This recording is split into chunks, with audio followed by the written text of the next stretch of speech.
샬롬, 하나님의 평강이 여러분의 삶에 가득하시기를 바랍니다.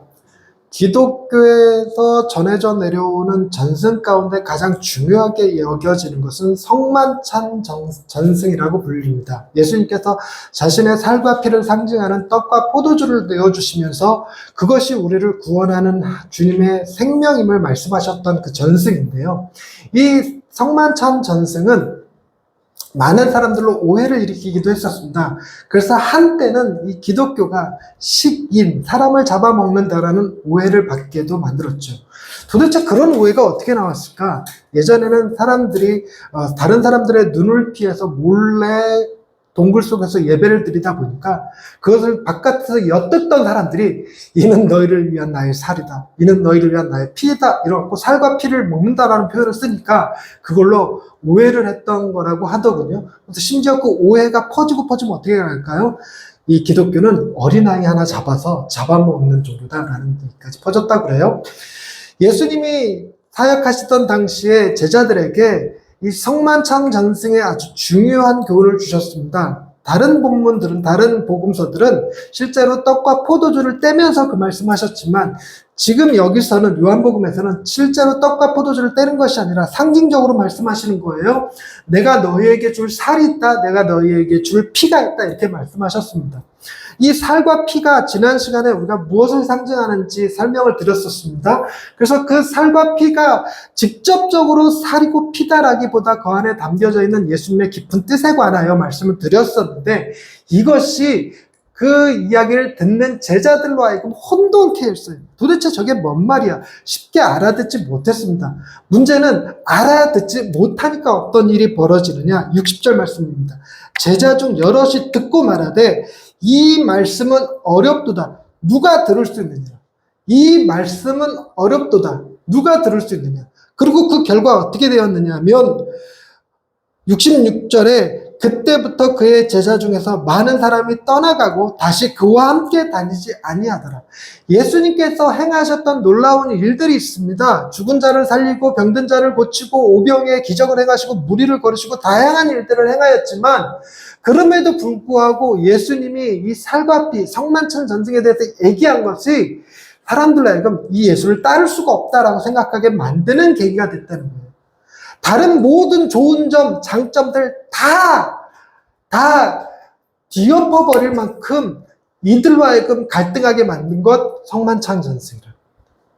그만큼 예수님의 살과 피를 나눈다라고 하는 이 개념은 기독교에 있어서 굉장히 중요한 개념이 되고 이거를 가리켜서 성예, 거룩한 예식이라고 불리우면서 지금까지 지켜옵니다. 기독교에서 지켜오는 성례제는 딱 두 개 있습니다. 이 성만찬이랑 또 하나는 세례식입니다. 이 성만찬과 세례로 대표되어지는 그 성례를 지금까지 우리가 행하고 있는데 그것에 대하여 우리는 정확히 알고 있느냐? 어쩌면 우리도 정확히 모를 겁니다. 왜냐하면 살과 피를 준다라고 하는 표현은 비유죠. 이거는 신비에 관한 일을 우리에게 말씀하여 주신 것이기 때문에 그것이 정확하게 우리에게 어떤 결과를 가져올지 잘 모릅니다. 그러나 명확하게 알 수 있는 것은 뭐냐면 살과 피를 주어서 나눠 먹는다. 여러분 우리가 서로 나눠 먹지는 않아도 같이 피를 흘리면 그걸 뭐라고 부르죠? 같이 피를 흘리는 친구를 동지라고 부르죠. 혈맹입니다. 혈맹을 맺은 동지예요. 그것은 네가 죽으면 나도 죽고 네가 살면 나도 살고 하는 개념처럼 우리는 하나라는 개념이 강하게 들어가 있죠.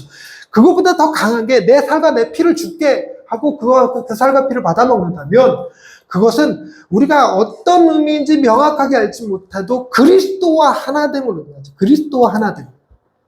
우리는 주님과 하나됨을 믿으시기 바랍니다.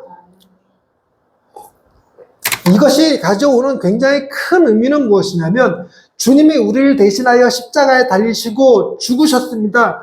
주님과 우리는 하나예요. 주님이 십자가에 달리시고 죽으셨다는 얘기는 누구도 죽었다는 얘기예요. 우리도 그와 함께 십자가에 달려 죽었음을 의미합니다. 그가 죽음에 매여 있지 않고 부활하셨다. 그 얘기는 그와 우리가 하나이기 때문에 그의 부활하신 것 같이 우리도 뭐 할 것이다? 부활할 것이다 라는 메시지를 담고 있는 겁니다. 이런 대표성이에요. 여러분, 기독교에서 내려오는 여러 가지 이야기들 가운데 아담의 대표성, 아담이 범죄함으로 인하여 그의 모든 후손들이 죄 가운데 죽음으로 사망 가운데 살아갈 수밖에 없는 존재가 되었다. 이걸 받아들이기 힘들어하는 사람들이 많아요. 왜? 죄는 아담이 지었는데 그 죄를 연좌제 마냥 우리한테까지 다 덮어 씌우냐 하는 거였습니다. 저도 한때는 이게 좀처럼 이해되지 않았어요. 아담의 죄가 어떻게 우리의 죄가 될 수 있지? 그것은 아담이 인류의 대표이기 때문에 그렇습니다. 그러면 아담만 벌해? 왜 우리까지 벌해? 이런 생각 갖기 마련인데요. 그런데 생각해보면 이런 겁니다. 여러분, 아담이 그 죄를 범하지 않았으면 누가 그 죄를 범했을까요? 저와 여러분이 범했을 겁니다. 저와 여러분이 그 죄를 범했을 거예요. 누구라도 범했을 건데 그 죄를 하나님이 대표로 누구에게 책임을 물었냐면 아담에게 물으셨어요. 아담을 대표로 해서. 그래서 하나님의 그 지혜로 누군가 대표를 세우실 때 가장 인간들 중에 제일 나은 자를 대표로 삼으셨을 건데 그 제일 나은 자 중에 하나라던 아담도 실패해서 그로 인해서 우리가 전부 다 그 죄 가운데 살아갈 수밖에 없는 존재가 됐거든요.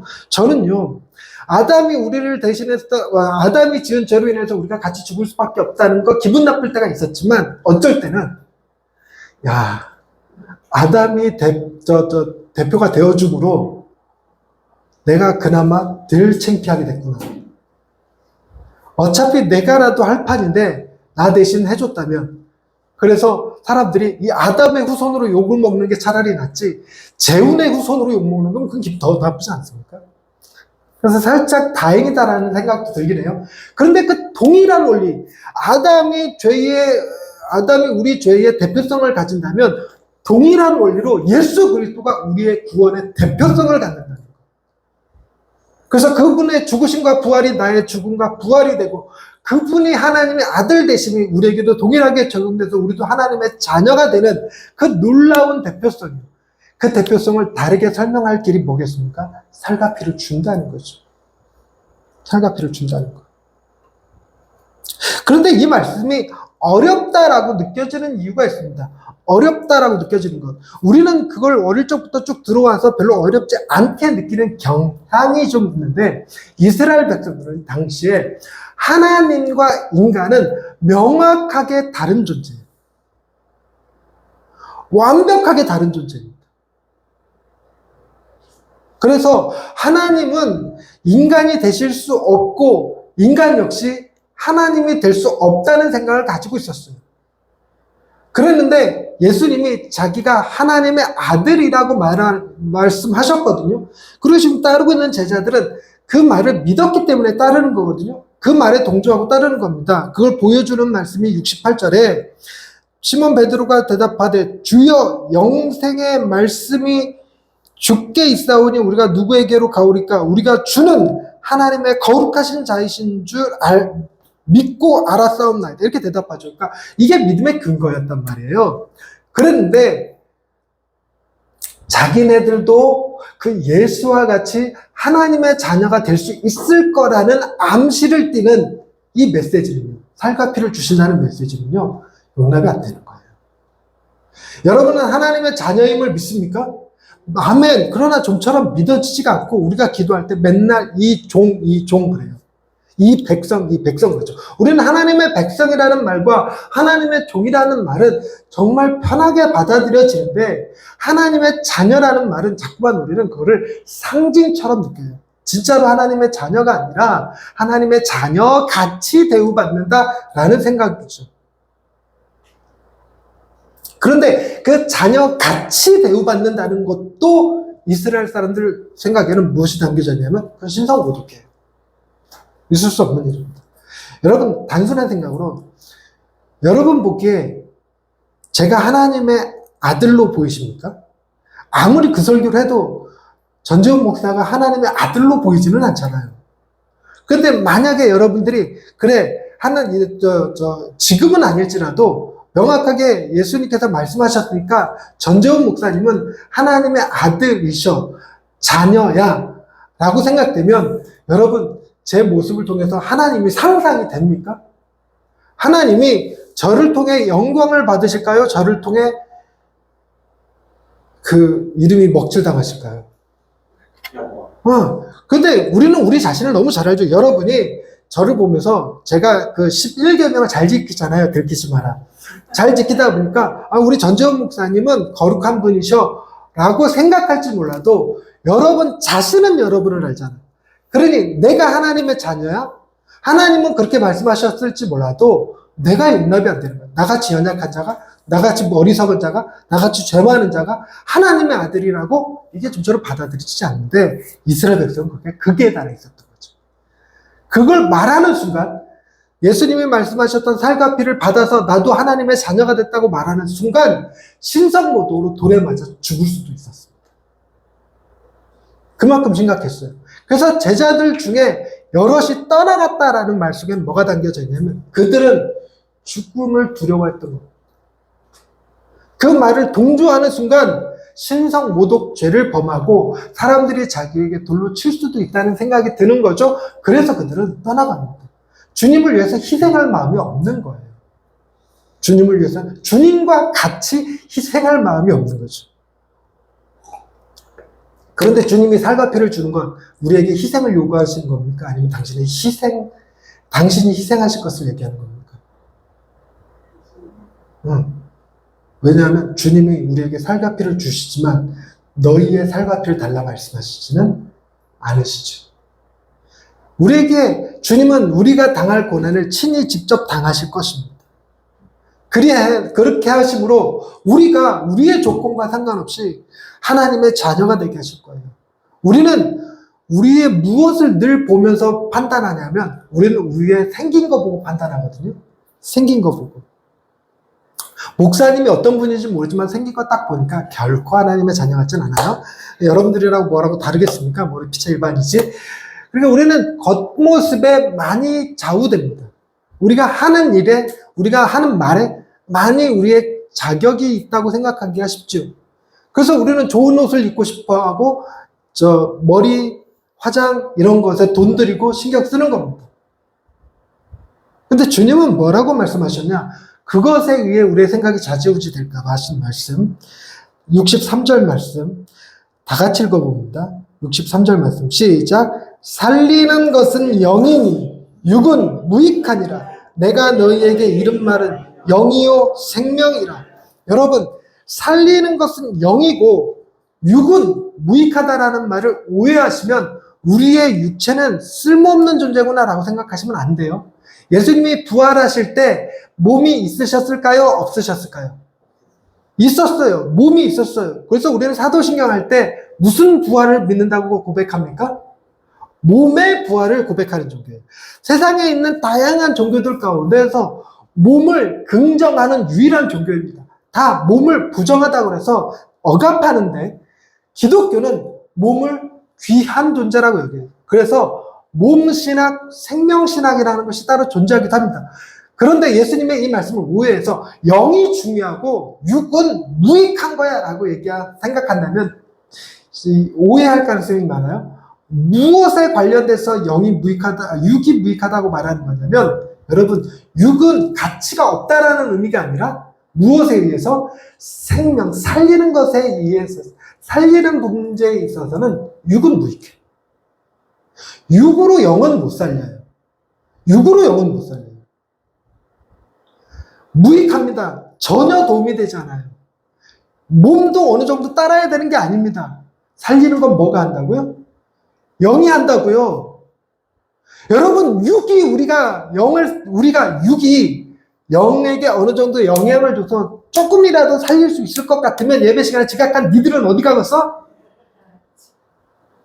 근데 다행히도 하나님의 말씀이 살리는 것은 영이지 육이 아니라고 얘기해요. 저도 그 말씀이 너무 좋아요. 제가 여러분들보다 더 신앙생활 열심히 하고 더 기도 많이 하고 더 거룩하게 산다고 해도 내가 내 육으로 내 영을 구원할 생각한다 그러면 거의 거의가 아니라 완벽하게 불가능하다는 생각을 해요. 근데 반대예요. 주님은 뭐라고 그랬냐면 생명을 살리는 일에 육은 무익합니다. 그래 여러분 기분 나쁘더라도 이렇게 들으시면 됩니다. 그렇게 생겼어도 구원받습니다. 그렇게 살아도 구원받습니다.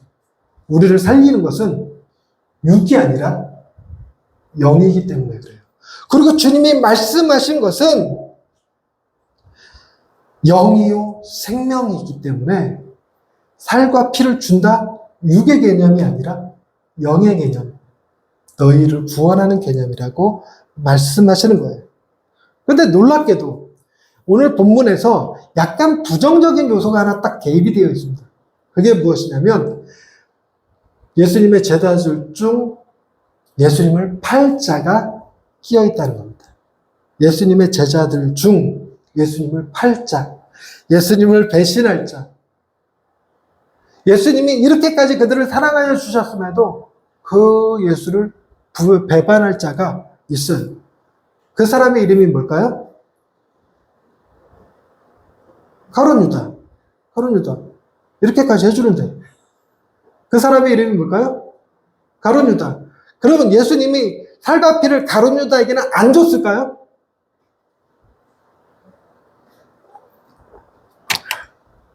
주셨습니다.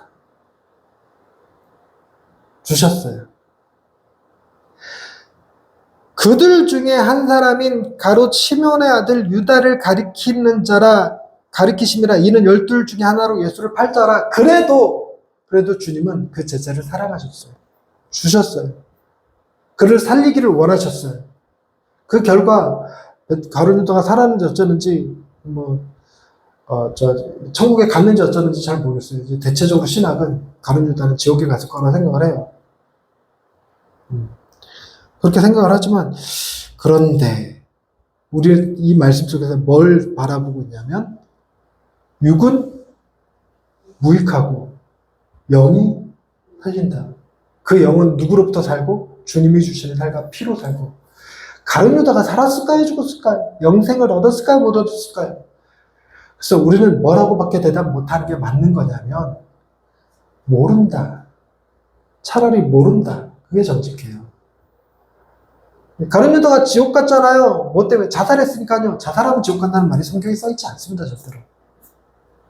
써있지 않습니다. 자살해도 되느냐? 안 돼요, 여러분. 무조건 안 됩니다. 왜요? 지옥 가니까 안 되나요? 쓸데없는 생각하지 마시고 무조건 안 돼요. 무조건 안 돼요. 자살은 뒤집으세요. 살자. 그런데 그것이 가룟 유다를 지옥에 집어넣는 기준이 될까? 그게 먼저일까? 주님이 살리는 것은 영이니 육은 무익하다. 이 말씀이 먼저일까? 그래서 이 두 문제를 해결하기 위해서 신학자들이 바라보는 중요한 구절이 있습니다. 그것이 무엇이냐면 68절에 시몬 베드로의 대답입니다. 주여, 영생의 말씀이 주께 있사오니 우리가 누구에게로 가오리까? 우리가 주는 하나님의 거룩하신 자이신 줄 믿고 알았사옵나이다. 자, 여러분, 이 말씀을 기준으로 사람들이 생각하기에 영생의 말씀을 가까이 하는 자 살고 영생의 말씀을 떠나는 자 죽는다. 가룟 유다는 예수님의 말씀을 듣기는 들었으나 그 마음에 받아들이지 못하고 그를 떠났기 때문에 지옥에 간 것이다 라고 생각한다는 것입니다. 물론 그렇게 생각할 수 있어요. 그래서 오늘은 여러분 어떻습니까? 영생의 말씀을 여러분 함께하고 계시나요? 아멘이지요. 그러나 이 자리에 참여하지 못하신 분들은 그럼 영생의 말씀이 없는 걸까요? 이런 생각한다는 겁니다. 그럼 가룟 유다는 둘째 치더라도 66절에 나오는 그의 제자 중에서 많은 사람이 떠나가고 다시 그와 함께 다니지 아니하더라. 그 제자들은 그러면 지옥에 간 걸까요? 더더구나 그 제자들은 무엇을 받아들이지 못했는데, 살과 피를 주신다는 말씀을 받아들이지 못했는데 어떻게 됐을까요?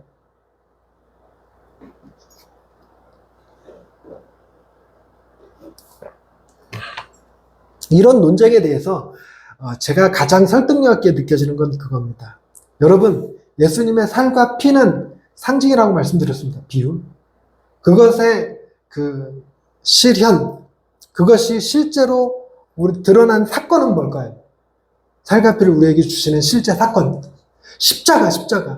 그러니까 십자가 사건이 일어나기 전까지는 사람들이 뭔 말인지 이해하지 못했다가도 십자가의 사건이 일어난 이후에는 그 말씀이 이 말씀이었구나라고 이해한다는 겁니다. 이런 일이 여러 번 등장해요. 성전을 헐어라, 내가 다시 사흘 만에 세우리라 하는 것도 실제로 성전을 무너뜨리고 짓겠다는 것이 아니라 예수님의 십자가의 사건을 얘기하는 것이라는 것이 나중에 주님의 십자가의 사건 이후에 깨달아집니다. 더 자세하게 깨달아지는 건 언제냐면 성령 강림절 이후에, 성령을 받고 난 이후에 확실하게 깨달아지죠. 그런데 가룟 유다는 그 십자가 사건을 봤습니까? 못 봤습니까? 못 봤다는 거예요. 근데 여기서 떠나간 다른 제자들은 봤을까요? 못 봤을까요? 봤을 수도 있죠. 그 전에 죽지만 않았으면. 받았어요. 그러면 십자가 사건 이후에 그 믿음을, 사건의 그 일을 믿는 그들에게 이 메시지가 효력을 발휘하는 것 아닐까, 이렇게 생각하기 시작했다는 겁니다. 그래서 기독교의 핵심은 성만찬이 위대한 전승으로 성례로 남아있지만, 그러나 기독교는 뭐로부터 출발하냐면 2000년 전에 예루살렘에서 어떤 한 사람이 십자가에 죽고 그 사람이 부활하셨다는 소식으로부터 시작돼요. 이것을 복음이라고 부릅니다. 실제 소식. 그런데 그가 누구길래 살았을까? 그는 왜 죽었을까? 이것을 파고 들어가다 보니 그가 그간에 하셨던 말씀들이 재조명되고 그가 하셨던 일들이 다시 회자되면서 아, 진정 그는 하나님의 아들이셨구나 하는 놀라운 믿음을 받아들이게 되고 우리도 구원은 받고 우리도 부활할 수 있겠구나라는 받아들이면서 그때 당시에 존재하지 않았던 하나님의 자녀됨의 놀라운 세계관이 그 로마 시대를 뒤엎어버렸어요. 세계관의 전복. 그래갖고 어떤 특정한 이 세계관, 그 시대 정신이 폭발적으로 일어난 것을 두고 그것이 부활의 증거다라고 얘기할 만큼 부활의 증거. 부활이 가짜였다면 그런 식의 변화는 일어날 수가 없다. 그러나 진짜였기 때문에 그런 시대사조의 놀라운 변화가 일어났다. 이렇게 얘기하거든요. 시대 정신의 변화. 그래서 정리를 해보자면 그렇습니다. 여러분, 예수님이 살과 피를 주신 거, 다행히 우리는 그 이야기가 교회를 떠날 만큼 힘들지 않습니다. 다행히 우리는 내 행위로, 내 생긴 거로 구원받는다 생각하지 않습니다. 다행히 우리는 예수님으로 인해 그 분이 행하셨던 십자가의 사건과 부활로 인해 구원받는다는 사실을 믿습니다. 주님이 말씀하셨던 살리는 것은 영이라는 사실 또한 믿습니다. 그래서 우리는 우리의 힘이 아니라 그리스도의 힘으로 다시 살아날 것도 믿습니다. 다만 그럼에도 불구하고 여전히 우리 마음을 차지하고 있는 것은 무엇이냐면 우리도 베드로처럼 영생의 말씀을 가까이 하는 그 수고와 노력은 필요하다는 생각을 못 버려요. 여러분, 주님이 영생의 말씀이 되시는 주님을 가까이 하시는 성도님들 되시길 바랍니다. 근데 제가 전하고 싶은 것은 그런 겁니다. 영생의 말씀과 우리가 동행해야 되는가? 아니면 영생의 말씀이 우리와 동행하시는 것일까? 제자들이 예수님을 선택한 것일까? 아니면 예수님이 제자들을 부르신 것일까? 예전에 제가 여러분들한테 이거 꼭 외우시라고 말씀드렸던 것이 있습니다. 제자의 제일 되는 첫 번째 조건. 기억 안 나시죠? 제자됨의 첫 번째 조건은 주님의 부르심입니다. 주님의 부르심. 주님이 부르시고 주님이 끝까지 인내하시고 주님이 끝까지 함께 해주시는 자들이 제자예요. 여러분, 우리가 예수님이 생명의 말씀이고 영생의 말씀인 줄로 알고 교회를 찾아온 것이 아니라 주님이 우리를 부르셨고 주님이 우리와 함께 하심으로 우리가 주님이 영생의 말씀이심을 깨달아간 거죠. 그래서 우리는 살다 보면 그 깨달음이 우리의 삶을 지배하지 못한 채 우리도 다른 제자들처럼 떠나고 싶을 때가 있어요. 떠나고 싶을 때. 저는 또 실제로 한번 떠나봤고요. 떠나고 싶을 때가 있습니다. 그러나 나는 떠나도 주님은 나를 떠나지 아니하신다는 생각입니다. 떠난 제자들이 어떻게 다시 돌아올 수 있었을까요? 주님이 함께 하셨기 때문에 그렇습니다. 뭘 통해서 할 수 있을까요? 영생의 말씀이 주께 있사오니 우리가 누구에게로 가오리까? 라고 대답했던 이 베드로도 예수님을 모른다고 3번 부인하고 떠나갔습니다. 근데 그거를 누가 다시 회복시켰죠?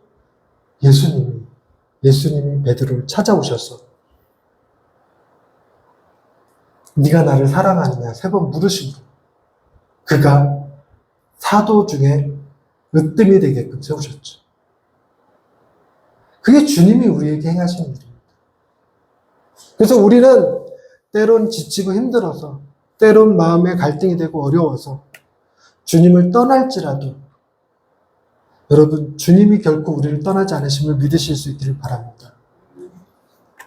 우리 역시 주님과 동행하는 삶을 사는 노력이 필요한 것은 분명 맞습니다. 그러나 내 노력을 보시지 마시고 나와 동행하시는 주님 바라보며 감사하실 수 있기를 바랍니다. 주님은 영생의 말씀으로 우리와 함께 계십니다. 기도하십시다. 하나님, 우리가 주님과 함께하는 삶, 다 이해되어서, 다 납득되어서 함께하는 것은 아닙니다. 어떤 것은 이해할 수 없고, 어떤 것은 도리어 내게 시험이 되기도 합니다. 그럼에도 불구하고 주님의 말씀을 늘 가까이 하며 주님과 동행할 수 있었던 것은 주님이 나와 함께 하심으로 나를 버리지 않으셨기 때문에 가능한 일임을 고백합니다. 주님이 내게 인내하셨고 주님이 내게 끊임없이 가르치셨으며 주님이 내게 다양한 길로 다양한 방법으로 함께 하셨음을 믿으며 그 은혜가 오늘도 주님과 동행하는 삶을 가능케 했음을 고백합니다. 평생에 주님이 나와 함께 하실 것을 믿으며 주여 그 주님을 기쁨으로 사귀며 기쁨으로 동행할 수 있는 예양의 식구들 다 되게 하옵소서. 예수님의 이름으로 기도드립니다. 아멘.